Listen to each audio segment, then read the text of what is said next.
Un cordial saludo para todos. Mi nombre es José David Serna. Soy residente de Medicina Interna de la Universidad CES en la ciudad de Medellín, Colombia. La idea es que hoy nos centremos en revisar el tema de diabetes mellitus, una patología bastante frecuente de alta importancia en nuestro quehacer médico diario. Comencemos diciendo que la diabetes mellitus es una enfermedad que constituye un trastorno heterogéneo con un componente genético bastante importante, en donde hemos logrado identificar más de 100 loxis diferentes que nos van a determinar la predisposición para esta patología y que está determinado su componente genético por algunos datos bien importantes. Hemos visto como en algunos grupos étnicos es mayor su prevalencia, por ejemplo en afroamericanos, nativos americanos y en los hispanos, como en nuestro caso, el riesgo de diabetes mellitus es 6 veces mayor que el resto de grupos étnicos. Además, si cogemos una persona con diabetes mellitus, ella va a tener un 39% de asociación familiar. Y si cogemos un paciente cualquiera que le encontramos que tiene un familiar de primer grado con diabetes mellitus, este va a tener un incremento del riesgo de desarrollar diabetes 5 a 10 veces más alto que una persona que no tiene un familiar de primer grado con esta patología. Hay diversos defectos fisiopatológicos, desde una resistencia periférica a la insulina con disminución de la captación periférica de la glucosa, con incremento de la producción hepática de la glucosa, con una disfunción de las células beta tanto en su número, en su masa y en su función, y con defectos en el sistema incretina. Todo ello que nos va a llevar a un desbalance en la producción de glucosa y una disminución en su disposición que se va a transmitir específicamente en nuestro paciente como la presencia de hiperglicemia. La diabetes mellitus es una pandemia, afecta a 1 de cada 11 personas adultas en el mundo. Podemos decir que a nivel mundial 425 millones de adultos sufren diabetes mellitus tipo 2 y que si nos vamos al 2040 el panorama va a ser desalentador, con presencia de cerca de 640 millones de personas afectadas para este año. En Colombia, en mi país, la situación es diferente. Tenemos una prevalencia aproximada de 3 millones de personas y lo más grave en circunstancias como en nuestro país es que el 50% de los pacientes con diabetes mellitus no están diagnosticados. El segundo problema grande es que la mortalidad es bastante alta y podríamos decir que cerca de 19.800 pacientes al año fallecen por esta causa y es una enfermedad, a pesar de prevalente, es una enfermedad que gasta altos recursos en nuestro sistema de salud, siendo el 12% del gasto mundial en salud aproximadamente, que es un gasto bastante elevado. La podríamos clasificar en diabetes mellitus tipo 1, tipo 2, diabetes mellitus gestacional y otros tipos de diabetes, siendo la diabetes mellitus tipo 1 el 5 al 10% de los casos, que se caracteriza por una destrucción autoinmune de las células beta y una deficiencia absoluta de la misma, teniendo también la predisposición a la presencia de otras enfermedades autoinmunes como la tiroides de Hashimoto, enfermedad de Graves, enfermedad de Addison o la enfermedad celíaca del vitiligo también, la hepatitis autoinmune, la mastenia gravis, la anemia perniciosa, que es bastante importante, y recordar que cerca de un tercio de los pacientes con diabetes mellitus tipo 1 pueden desarrollar cetoacidosis diabética y se pueden presentar como cetoacidosis diabética. La diabetes mellitus tipo 2, que es la forma de diabetes más frecuente, que corresponde a cerca del 90-95% de los casos, que se caracteriza por una pérdida progresiva en la secreción de insulina, llevando a una deficiencia relativa a la misma y, como ya habíamos hablado en la parte introductoria, una parte bien importante de resistencia a la insulina. Y la diabetes mellitus gestacional, que es aquella que se presenta durante el segundo y tercer semestre, la primera vez que tenemos una intolerancia a los carbohidratos, y que es muy importante que antes de este periodo no hayamos realizado el diagnóstico de diabetes mellitus para poderla encasillar dentro de esta patología. Hay otras causas de diabetes que son menos frecuentes, como los MODY o las enfermedades del páncreas exocrino como la fibrosis quística, la pancreatitis o alguna presencia de diabetes mellitus inducida por medicamentos. Es este el caso de los glucocorticoides y los antipsicóticos atípicos. Pero entonces, ¿cómo realizamos nosotros el diagnóstico de diabetes mellitus? Y nosotros tenemos varias herramientas que nos pueden permitir hacer el diagnóstico. La primera de ellas es una glicemia en ayunas mayor de 126 miligramos por decilitro, entendiéndose un ayuno como un mínimo de 8 horas. La segunda herramienta que podríamos tener es una glicemia 2 horas después de una carga oral de glucosa de 75 gramos, que encontremos la glicemia superior a 200 miligramos por decilitro. La tercera es la presencia de una hemoglobina glicosilada mayor de 6.5% y la cuarta es la presencia de síntomas de hiperglicemia sumado por una glicemia aleatoria mayor de 200 miligramos por decilitro. Todas estas de arriba son necesarias repetirlas para corroborar el diagnóstico, excepto aquella que tenga síntomas de glicemia con una glicemia aleatoria mayor de 200 miligramos por decilitro. Y si tenemos una discordancia entre las dos pruebas que hemos realizado, deberíamos repetir la misma prueba que ha estado alterada y determinar si sigue alterada, que confirmamos el diagnóstico de una diabetes mellitus tipo 2, o si esta segunda prueba de la primera que nos había salido alterada sale negativa, descartamos el diagnóstico en ese momento.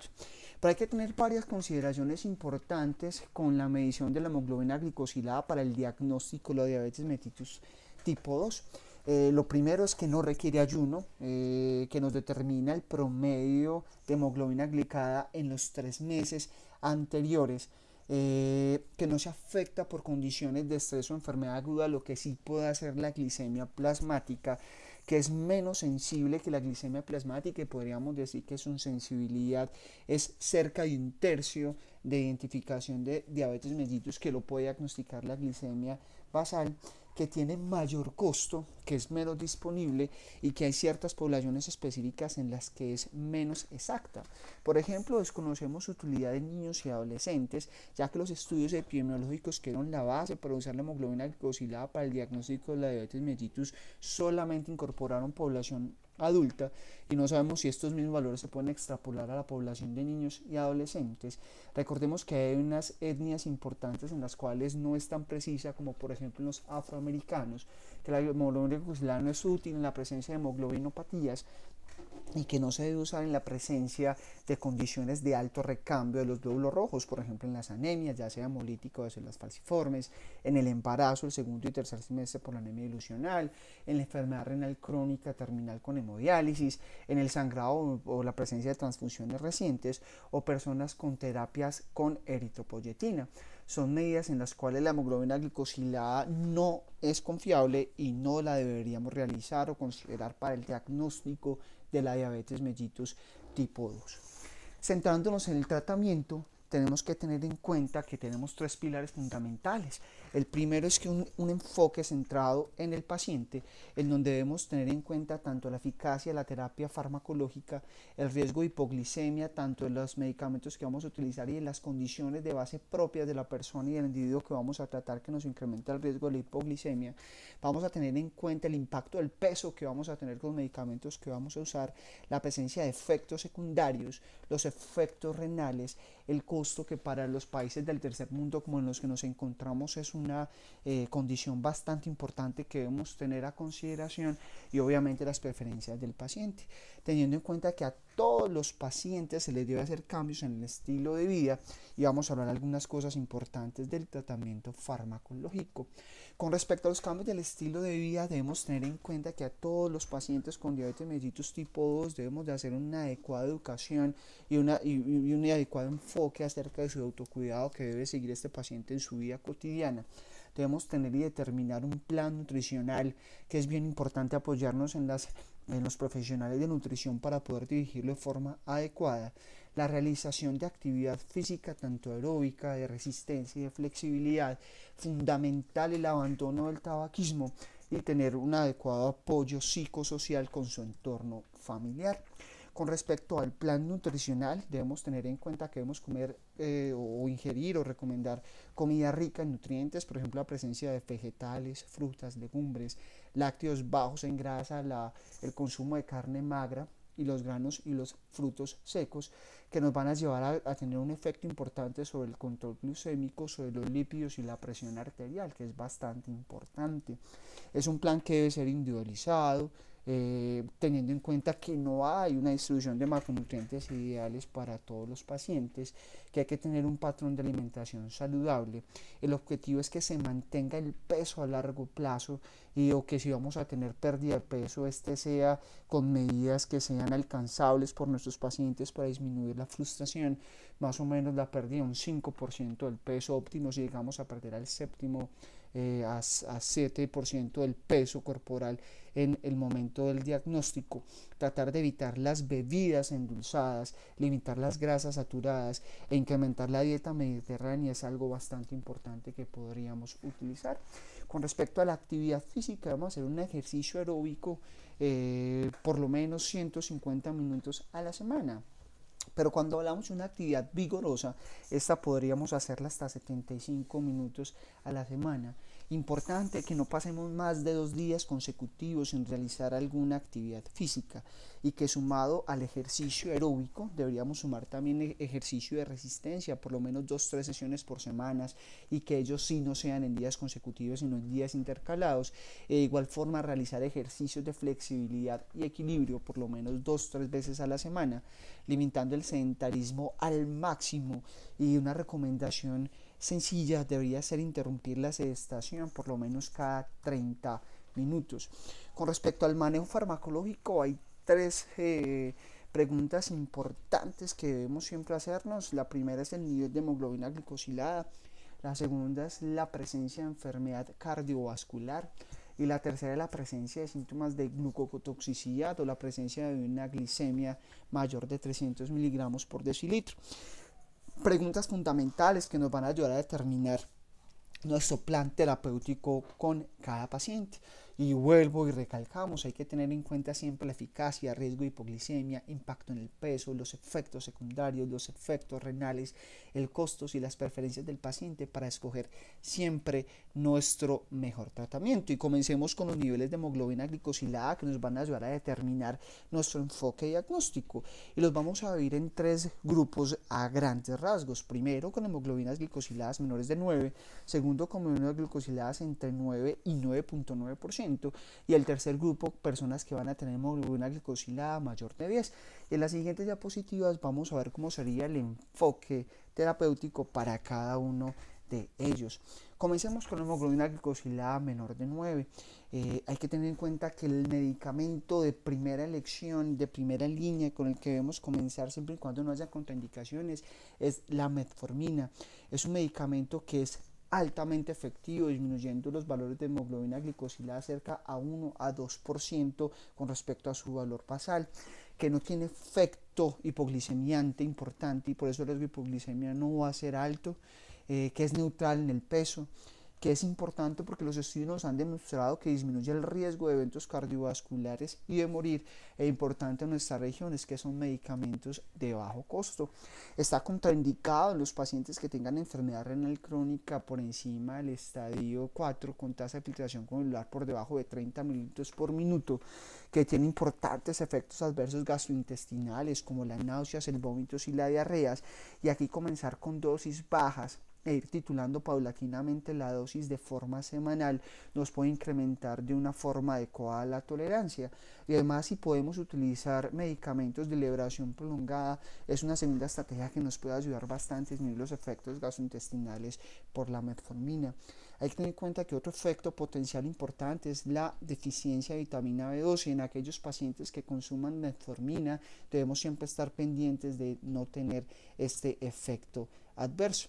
Cuando tengamos contraindicaciones o que no toleremos la metformina por efectos gastrointestinales, hay otros grupos farmacológicos que podríamos tener en cuenta. Las sulfonilureas que llevan de salida, las teazolinedionas, importante tener su riesgo en la falla cardíaca, los inhibidores de dipeptidasa tipo 4, que ahorita vamos a hablar un poco más de ellos, los inhibidores del CGLT2, que son medicamentos geniales que han mostrado disminución en los eventos cardiovasculares, son protectores renales y que nos pueden mejorar la sobrevida de nuestros pacientes.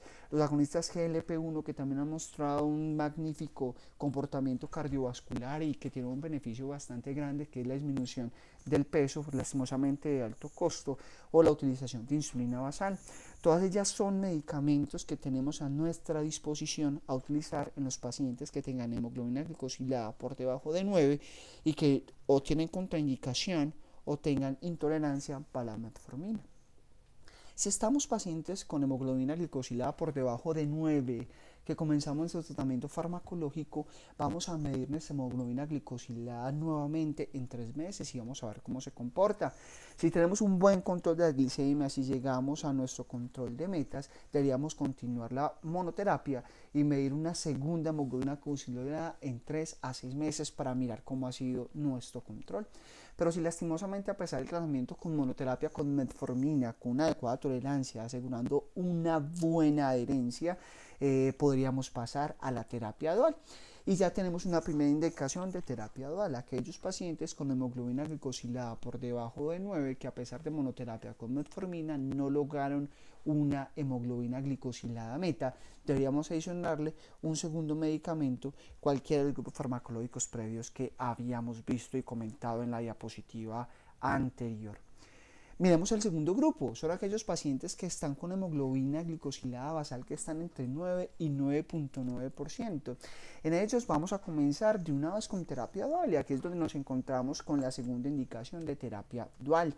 Y es importante cuando nos encontramos aquí es que nos hagamos la siguiente pregunta: ¿nuestro paciente tiene enfermedad cardiovascular o enfermedad aterosclerótica? Y esta enfermedad cardiovascular aterosclerótica está determinada por la presencia de enfermedad coronaria, enfermedad cerebrovascular y enfermedad arterial periférica. Si la respuesta es afirmativa, los medicamentos importantes que deberíamos utilizar acá en este sentido serían los inhibidores del SGLT2 o los GLP-1, los agonistas del GLP-1, como sería la empaglifosina y el liraglutide, medicamentos que han demostrado disminución de la mortalidad cardiovascular, bien importante. Y también deberíamos tener en cuenta la canaglifosina. Si la respuesta es negativa, podríamos utilizar cualquiera de los 6 grupos. Acá esto es porque debemos hacer énfasis que si estamos ante un paciente con enfermedad cardiovascular o aterosclerótica, la utilización de alguno de estos fármacos, ya sea los inhibidores del SGLT2 o los agonistas del GLP-1, son fundamentales por su efecto cardíaco importante en sus beneficios, incluso en la mejoría de la mortalidad de estos pacientes. Y siempre debemos tener en cuenta la elección central del paciente, el paciente al que nos estamos enfrentando, para decidir el mejor tratamiento farmacológico. Y comencemos a hablar un poco de estos grupos farmacológicos, por ejemplo los inhibidores del CGLT2, como la empaglifosina, la canaglifosina y la dapaglifosina. Son medicamentos que tienen una eficacia intermedia con disminución de la glicosilada que está alrededor de 0.5 a un punto porcentual, que no tienen riesgo de hipoglicemia, igual como con la metformina, que tiene un efecto benéfico importante en la disminución del peso. En aquellos pacientes con sobrepeso encontramos otro beneficio importante de ellos, que disminuyen también de igual forma la presión arterial sistólica. En aquellos pacientes con hipertensión arterial es un magnífico opción de tratamiento y que es efectivo en todos los estadios de diabetes mellitus.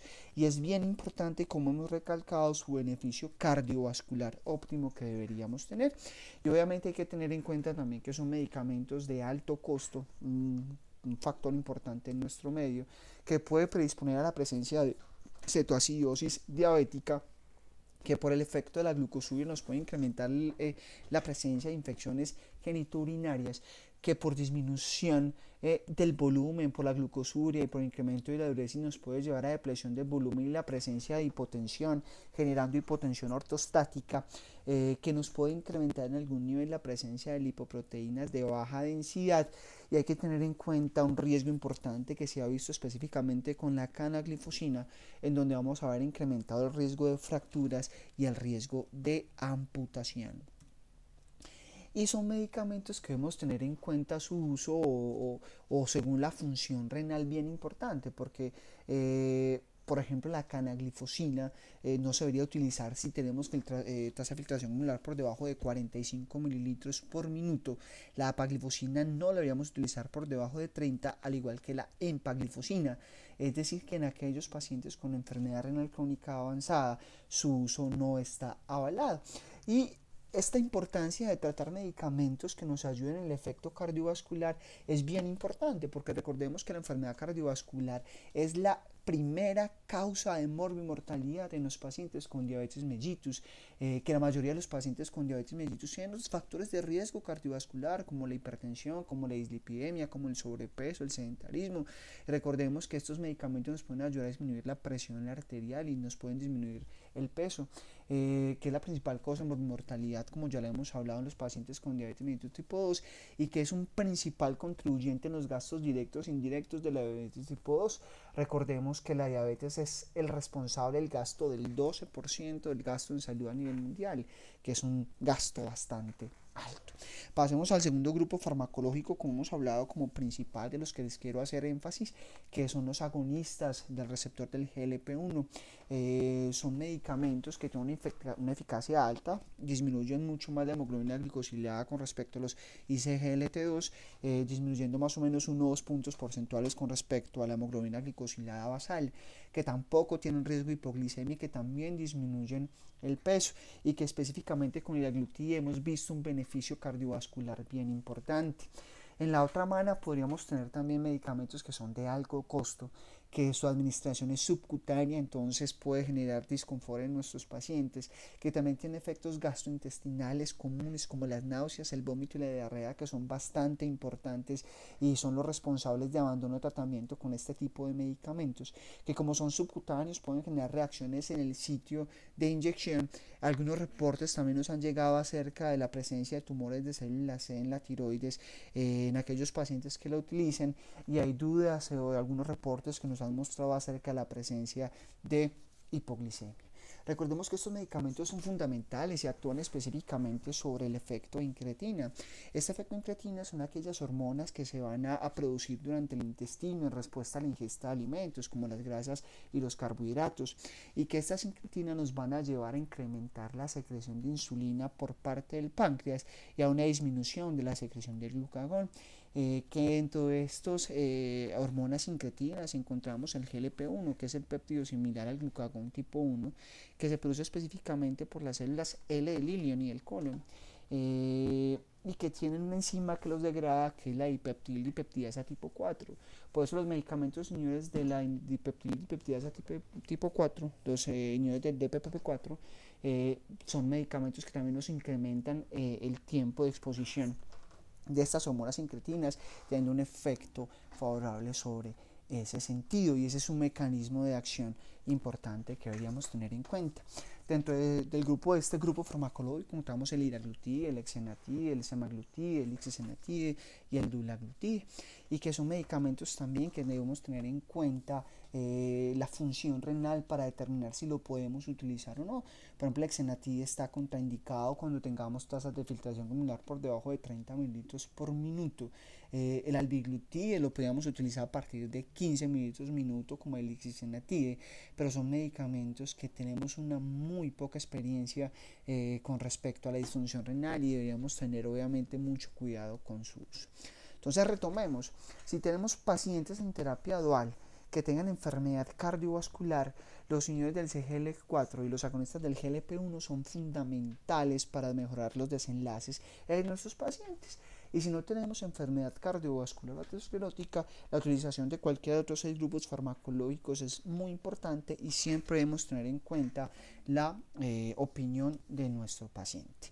Vamos a mirar en estos pacientes que tienen hemoglobina glicosilada entre 9 y 9,9, que estamos con una terapia doble y definimos el mejor manejo farmacológico que vamos a realizar. Medimos el control de la hemoglobina glicosilada en 3 meses y vamos a mirar si estamos en metas o no estamos en metas. Si encontramos a los 3 meses la hemoglobina glicosilada dentro de metas, vamos a continuar con una terapia dual y vamos a hacer un nuevo control de 3 a 6 meses para corroborar que esto siga de buena forma. Pero si no encontramos una hemoglobina glicosilada dentro de metas, vamos a evaluar una adecuada adherencia a nuestro paciente, que no nos estén faltando dosis y que esta sea la causa de la no llegada a metas. Y si corroboramos una buena adherencia, vamos a comenzar una terapia triple. Y aquí ya comenzamos con la primera indicación de terapia triple: aquellos pacientes con hemoglobina glicosilada inicial entre 9 y 9,9, que a pesar de una terapia farmacológica dual óptima por 3 meses, no logra controles en metas adecuados que nosotros queremos. Y esta terapia triple puede estar dada por la presencia de metformina como primer medicamento, más otros 2 agentes adicionales. Y recordemos que tenemos 6 grupos farmacológicos diferentes que podríamos utilizar indistintamente uno del otro, pero que condiciones específicas de cada paciente nos llevarán a escoger la mejor alternativa posible para optimizar los desenlaces y mejorar nuestra mortalidad en los pacientes. Y hago nuevamente énfasis en los señores del SGLT2 y en los agonistas del GLP-1 por su beneficio cardiovascular, control de peso, todos ellos beneficios que hemos hablado. Y hablamos un poquito de los otros grupos farmacológicos, por ejemplo, medicamentos que llevan un poco en desuso, como las sulfonilurias, medicamentos que tienen alta efectividad, disminuyendo la hemoglobina glicosilada en 1 a 2 puntos porcentuales y de muy bajo costo, lo que los hacen atractivos, pero que medicamentos que tienen un perfil de eventos adversos bastante alto, lo que limitan bastante su uso. Por ejemplo, tiene un alto incremento del riesgo de hipoglicemia, ya que ellos incrementan la secreción de insulina al cerrarse los canales de potasio en las células beta del páncreas, y esto incrementa el riesgo bastante importante de hipoglicemia. Obviamente, de manera de incrementar la secreción de insulina, son medicamentos que nos predisponen al incremento del peso, que no deberíamos utilizar en enfermedad renal crónica. Y hay medicamentos, por ejemplo, como la tolbutamida, que pertenecen a este grupo, que nos han incrementado incluso la mortalidad cardiovascular. Entonces, recordemos medicamentos que tienen una buena eficiencia, que son de bajo costo, pero con un perfil de efectos adversos bastante importantes. Obviamente, en aquellas localidades en donde no tengamos otras opciones, podría ser una opción, y el saberlos manejar en estas circunstancias sería algo importante. Hemos hablado ya un poco de ellos, los inhibidores del DPP4, que son los inhibidores de esta enzima encargada de la degradación del GLP-1. Entonces, inhibiendo la enzima que nos degrada el GLP-1, incrementamos su acción, liberando insulina y disminuyendo el glucagón. Son medicamentos que tienen una efectividad intermedia, con disminución de la glicosilada de 0.5 a 1 punto porcentual, sin tener riesgo de hipoglicemia y sin tener ningún efecto sobre el peso. Tienen un efecto neutral, ni no lo incrementan ni lo disminuyen. En contra, tenemos medicamentos que son de alto costo, que podrían tener riesgo de descompensación de falla cardíaca con la saxagliptina y la alogliptina, y en esos pacientes los deberíamos tratar de evitar. De igual forma, se ha visto incremento del riesgo de la presencia de eventos de pancreatitis aguda, y como efecto adverso también importante, causa de suspensión del tratamiento, es la presencia de dolor articular. Dentro de este grupo podríamos tener la sitagliptina, la vidagliptina, la linagliptina, la alogliptina y la saxagliptina. Otro grupo farmacológico son las tiazolinedionas, medicamentos de alta efectividad, disminuyendo la glicosilada de 1 a 2 puntos porcentuales. De igual forma, tienen un efecto neutral en el peso y sin incrementar el riesgo de hipoglicemia, en medicamentos que no son de alto costo, sino que tienen un precio moderado abajo. Dentro de los eventos adversos o de los contras en su utilización, podríamos tener que incrementan el peso de una forma adecuada o una forma similar a lo que encontramos con el grupo anterior. También nos incrementan el riesgo de falla cardíaca, específicamente la pioglitazona y la rosiglitazona. Puede incrementar la presencia de los edemas y de falla cardíaca, como habíamos hablado. Incrementa el riesgo de igual manera las fracturas óseas. La pioglitazona ha sido relacionado con la presencia de cáncer vesical, y la rosiglitazona nos ha incrementado el colesterol, específicamente el LDL. Algo importante con las tiazolinedionas, que son medicamentos que no requieren ajuste renal, pero que no se recomiendan obviamente por incremento de la retención hídrica e incremento de los datos congestivos, y en aquellos pacientes con enfermedad renal crónica no controlada podrían ser un efecto adverso bastante importante. Ya hemos hablado sus 2 representantes, pioglitazona y la rosiglitazona. Si llevamos de igual forma 3 meses en terapia triple y encontramos que hemos logrado una hemoglobina glicosilada dentro de metas, vamos a continuar con la terapia triple y hacemos una segunda hemoglobina glicosilada de 3 a 6 meses para mirar que todo vaya bien. Si no llegamos a metas, evaluamos la herencia y miramos la terapia inyectada combinada, la posibilidad de realizarla, que es importante. Y aquí ya encontramos entonces una primera indicación de terapia inyectada combinada, que es la presencia de 3 grupos farmacológicos diferentes con hemoglobinas glucosiladas entre 9 y 9.3. Llevamos ya más de 3 meses de su uso con una dosis óptima, con una buena adherencia, y no llegamos a metas, sería la primera indicación. O también tenemos otras indicaciones como las glicosiladas mayores de 10, y aquí entramos en el tercer grupo de fármacos según el nivel de hemoglobina glicosilada, o cuando tenemos glicemias mayores de 300 miligramos por decilitro, o cuando digamos síntomas de glucotoxicidad, poliuria, polipsia, nicturia, pérdida de peso, visión borrosa, que son síntomas bastante importantes que deberíamos utilizar. Y todas estas 4 indicaciones anteriores nos van a llevar a iniciar la terapia con insulina. La pregunta si comenzamos análogos basales o análogos NPH, la resolución está específicamente con el riesgo de hipoglicemia. Cuando tengamos riesgo de hipoglicemia, deberíamos utilizar los análogos basales. De resto, la utilización de insulinas normalitas como la NPH, como la cristalina, podrían ser una buena opción, y la evidencia no muestra diferencias en los desenlaces excepto en el riesgo de hipoglicemia, y por eso es en el que debemos utilizarlo.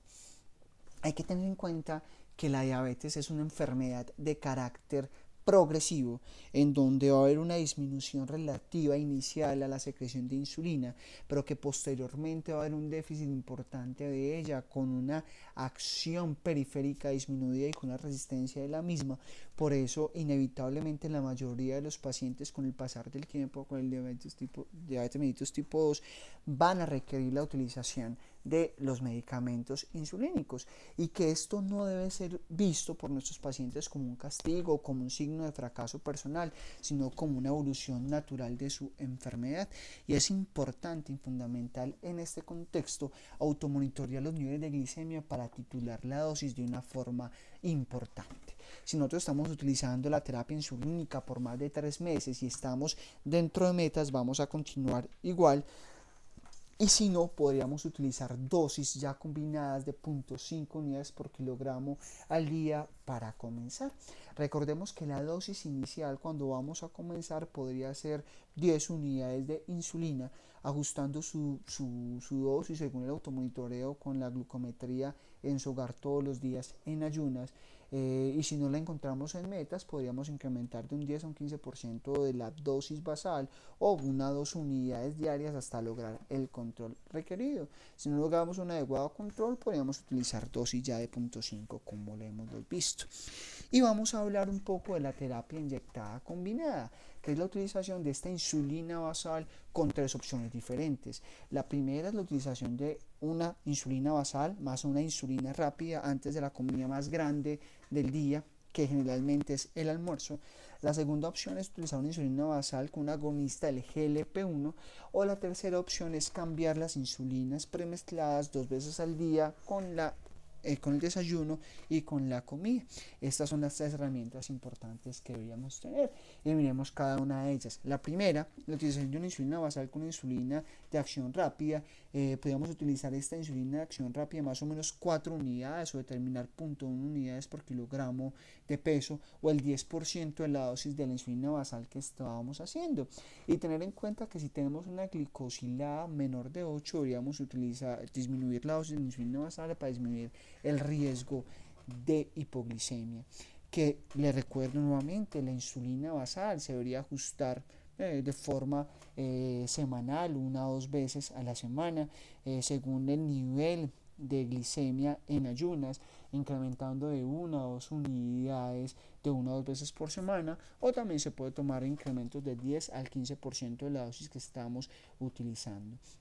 Si cuando estamos haciendo estos ajustes nos encontramos por algún caso algún episodio de hipoglicemia, hay que determinar qué fue lo que pasó, si el paciente se aplicó más de la dosis, se lo administró mal, no ingirió alimentos de una forma adecuada, o nos estamos pasando en la dosis. Es bien importante que lo determinemos, y si no encontramos una causa importante, debemos disminuir de la dosis 4 unidades, o el 10 al 20% aproximadamente de lo que deberíamos estar utilizando al día. Si estamos utilizando este primer esquema y no cumple metas, podemos pasar a un esquema basal polos, o un esquema de insulina basal más la utilización de 2 insulinas prandiales.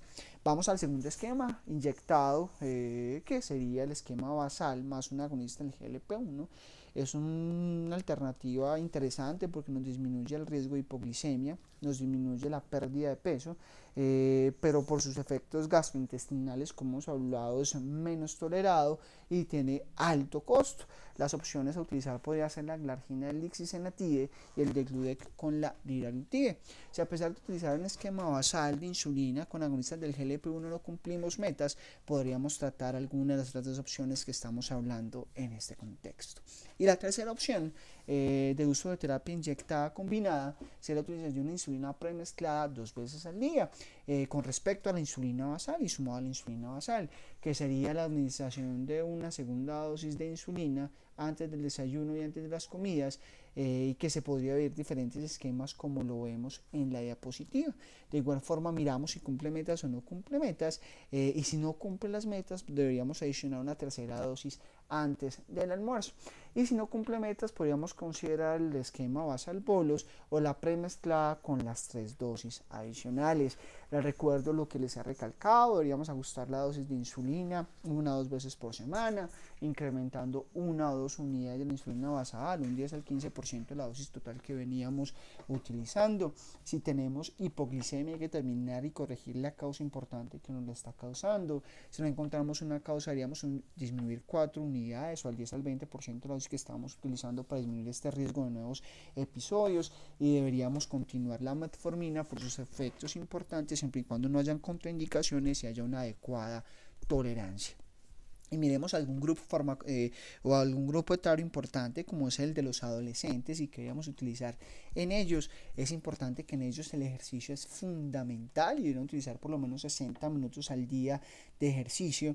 De igual forma realizar un ejercicio de fuerza al menos 3 veces por semana, y que si estos pacientes con diabetes mellitus tipo 2 son adolescentes y se encuentran metabólicamente estables, determinado por una glicosilada por debajo de 8,5 y no tiene síntomas de hiperglicemia, recuerden, poliuria, polidipsia, nicturia o pérdida de peso, podríamos utilizar la metformina como monodosis, o si son pacientes que no tienen una estabilidad metabólica determinada por glicosiladas mayores de 8,5 o glicemias mayores de 250 miligramos por decilitro, o que presenten algún síntoma de hiperglicemia, deberíamos comenzar inmediatamente su utilización de insulina basal. Entonces miren que el parámetro para disminuir la utilización de insulina es más bajo con respecto a la población adulta. ¿Y cuáles son nuestras metas que debemos buscar con estos esquemas de tratamiento que hemos visto?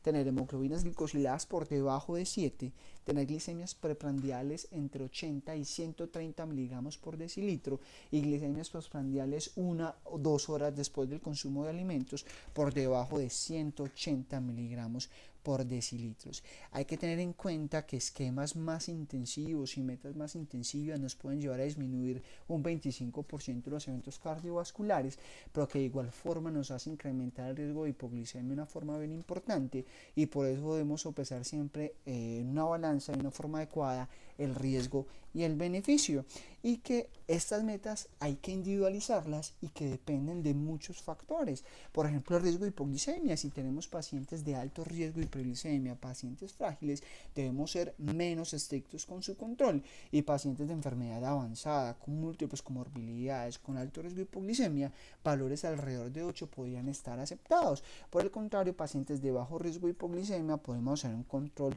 mucho más intensivo con las metas mucho más estrictas. Segundo, la duración: si tenemos una diabetes mellitus de corta evolución, podríamos tener unas metas de control mucho más estrictas versus aquellos pacientes que tienen una larga evolución de la enfermedad, en donde unas metas ya no pueden ser como tan estrictas y podríamos tener como una expectativa más laxa.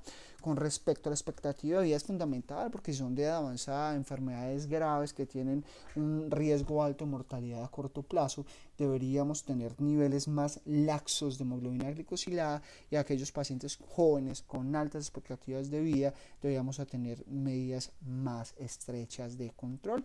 Igual los pacientes que tienen altas comorbilidades vamos a hacer más laxos, menos comorbilidades vamos a hacer mucho más estrictos en control. Al igual, pacientes que no tengan complicaciones cardiovasculares debe ser un control bien estricto, y metas por debajo de 6,5 serían adecuadas, y aquellos que tengan ya complicaciones vasculares debemos o podríamos ser un poco más laxos en ese sentido. De igual forma, yo creo que situaciones personales como la actitud y la disposición, la herencia que tenga nuestro paciente es fundamental, su nivel sociocultural para mirar hasta dónde podríamos llegar. Y obviamente en nuestros medios los recursos y los apoyos, los controles y los accesos son bastante importantes. ¿Cada cuánto podríamos disminuir o medir la hemoglobina glicosilada?